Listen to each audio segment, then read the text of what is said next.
It's Terry Dayton, N6tlu, here with Chesney, if you can see him. We're here at the 2016 AM get-together in Sturgis, Michigan, hosted by KI8BQ. We're going to do a little walk around, and then I'm going to have the question of the day. And what is that? First contact. Here we go. Well, this is easy. What was your first contact? What was my first contact? Yep. It was 60-some years ago. And it was in Toledo. And by the way, it was W8ZIZ. What mode? 2-meter AM. Wow. All right. Yeah, W8ZIZ. He's still alive. Good deal, man. He's in a rest home, you know, but he's a doctor in Toledo, and he was like a brother to me, you know. Yep. So cool deal, man. Appreciate it.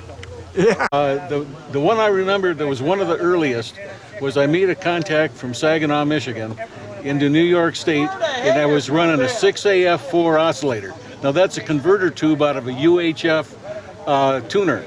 And so I was running essentially an oscillator that came out of a UHF a television tuner. And I made the contact all the way into New York, which was hundreds of miles, with a half a watt. That's cool. So that was the one I remember the best. All right. Thank you, sir. Yeah.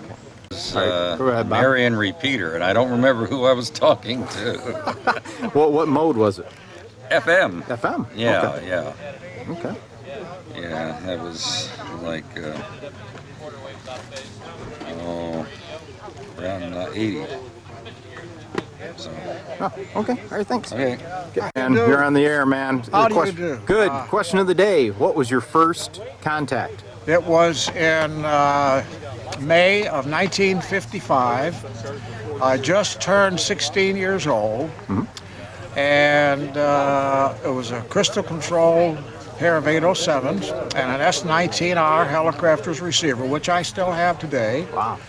And it was great. It was wonderful. It's been a long time ago. Yeah. Yeah. Great. Appreciate it, Dan. You're welcome. Okay. Well, actually, it was on a CB radio, but his call was WB8 ZAE, and I was pissing around on a CB radio with a code oscillator, Yeah. sending Morse code into it, and I had a guy come back to me, and we had a little conversation. I don't remember what channel it was, but I think it might have been channel 17 or something like that. Not channel 6, obviously. I got bitched out. Somebody come on there, cut out the Morse code. I'm surprised they even knew what it was. Well, they Thanks. knew. All right, Rex. What was your first contact? I couldn't even remember. It was What? 40 some odd years ago. Okay. And I was out in California at the time, and it must have been a California station on 40 meters, but CW or AM? no, it's on, it was on 40 CW as a novice. Yeah, as a novice. All right. Cool, man. Thanks. Yep. Question of the day. What was your first contact? Well, fast contact, it's probably on the CB radios, that walkie-talkie with my sister. But for the amateur radio, a friend of mine who started out the radio back in 1975, JE2AEE, my buddy from school. Cool deal, man. Yeah. All right, thanks. All right, question of the day. Tell me what your first contact was. Oh, I thought it was Rare DX. I was a novice, 14 years old? VE3 DSK. And I thought, where the heck is VE3? It must be some exotic land. Actually, it's about 100 miles away, just across the border in Canada. But made my day. All right, man. What about you, sir? Well, I think on amateur radio, my first contact would have been on VHF on Simplex. Huh. That would have been it. That was about 25 years ago. Cool deal, man. Yeah. Appreciate it, guys. Sure. Would you like to tell me what your first contact was on ham radio? First contact would have been 1958 on 6 meters, probably with W9EPT down in South Bend, Indiana. Don Smith was his name. He was an Elmer. I was putting an antenna up in the yard, and he come walking up and was talking to me. He says, "Is there anything you need?" I said, "Yeah, I need a 6SN7 tube. I'm building a regenerative receiver." And that was the first time I met him. Next day he stopped by with a 6SN7 tube in his pocket and gave it to me. So that's how I got going. All right. I appreciate it, sir. Mm-hmm. Okay. Oh, you got I it. really don't know. No? That was like 40 years ago. Don't pay attention to the call. My license expired and I never didn't renew it. So, Okay. and they got the www, and I thought I'm going to hang on to that one. So Okay. I didn't do it. Actually, I'm an old K8. But back in the 70s when I got my license. I can't tell you who it was. Somebody on 2 meters, I imagine. Okay. Well, that's cool. That'll work. Thanks. My first contact as a novice was I'd taken an ARC 5 and did the communications, whatever out of QST, made a modification. Had a my antenna changeover relay was a alligator clipping between the receiver and the transmitter.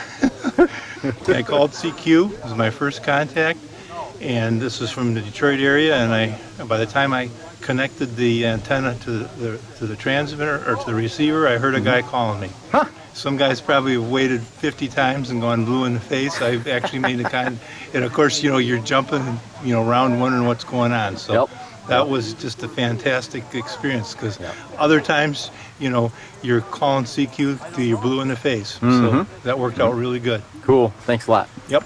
Where are you going? I'm going for tools. Trying to leave, aren't you? I just want to ask you a quick question. Yes, sir. What was your first contact?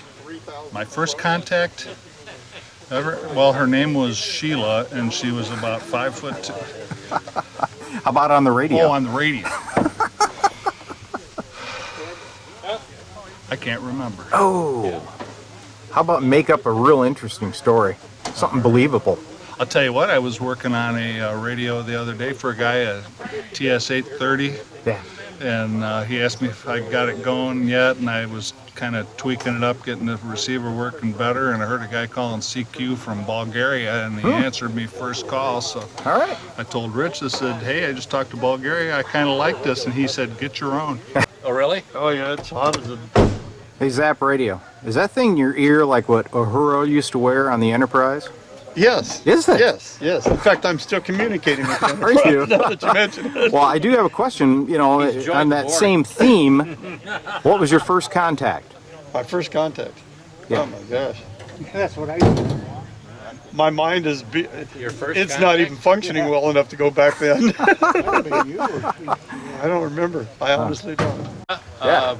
My first contact was WB8H, WB8HIZ. I get it out yet. I don't like to struggle for a And while. since then, he's gone extra and he's got a bootleg call now.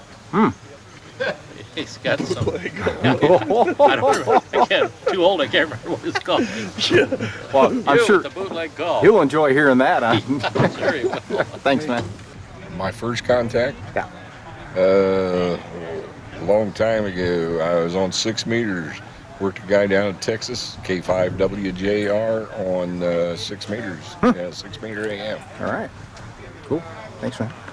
All right, Jack. Yeah. First contact, My man. first contact was very interesting. As a novice, I got on the air when I got my license in the mail.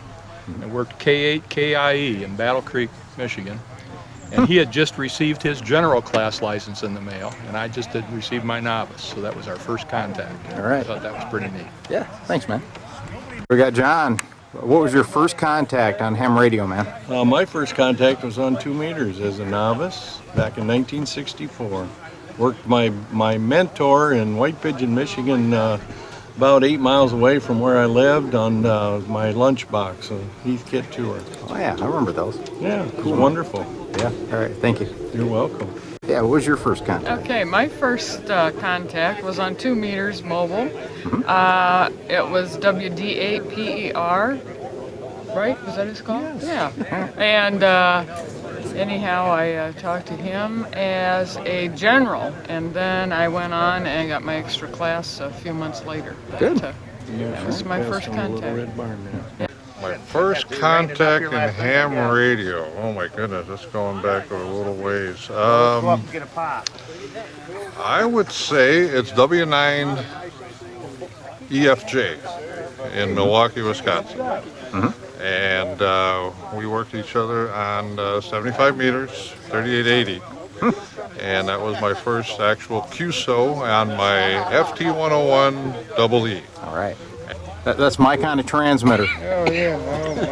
Oh, yeah, and E.F. Johnson. So, with the question of the day, real quick, what was your first contact?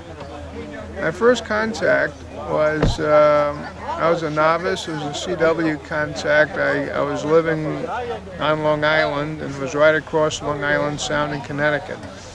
80 meter CW. All right. On 3725 kilocycles. That was before Hertz. Right. We were still doing cycles back then. All right. Thanks, Barry. It was a fellow up in Libertyville, Illinois. That's when I was WN9OTN in 1954. So I've had this same call for over 60 years now. Wow. What mode were you I on? was on CW. CW? Okay. Yeah. All right. Libertyville, Illinois. Long time ago. Yeah. And I lived in Hammond, Hammond, Indiana at that time. Okay. So. All right. Thank you. Yep. So, would you like to answer my question then? What's your question? What's your first contact? Oh. Probably, this was back in southeastern Minnesota, 1960. I was a novice, and it probably was a station up in northern Minnesota. There was one other ham in town at the time. He was a year older than me. I was an 8th grader. And I don't think he was my first contact. But of course, back in those days, if you talked to somebody who's 20 miles away, that was rare DX. Yeah, rare DX. But I do remember my first station was a Huthkid AR3. And out of the Novice and Technician Handbook by Bill Orr, there was a little Jiffy 15 water transmitter. Used a 6AV5 tube, single tube. That was my first transmitter that I built. I think I've asked everybody but you. What was your first contact? My first contact? Yeah. Oh, golly, I don't remember that. Really? When I moved here, my first AM contact was a guy in, in Ohio. Let's see. I remember. Boy, I can't remember his call. He doesn't check into the net anymore. But it was 12 o'clock noon. I run all over town trying to find a connector for my mic. Just go on there, and I go into a CB guy, and he had a connector. He went home and he got it. I run home. It was about noon before I got home. Yeah. I called CQ, and that guy answered me. All right. But that's about it. A long time ago. All right, man. Thanks. Yeah. Oh, right after I got my general class. Yeah? I got a QSL from the FCC. Oh, really? Yeah. Was it pink? No, I still got it framed at home. It was a white letter from Canandaigua, New York, sent to my house. Official notice of violation for being 1,400 cycles out of the low end of the 80 meter band on CW. I just got a general license, and I thought I'd try out my new VFO. Yeah, well. It worked. Did you calibrate it after that? So what was N6tlu's first contact? I was running a Johnson Viking 2 on CW with a straight key, no side tone, so I couldn't hear what I was sending, but I could hear the high voltage in there running, so that was kind of cool. And the receiver was a SX100 Helicrafter with a beautiful front panel, and I made a contact CW to a guy in Coffeyville, Kansas. I chickened out, ran away from the transmitter, and I came back, he was waiting for me. And it was the most memorable contact ever. He encouraged me. I've got his QSO card, and I always think about that day. It was pretty cool.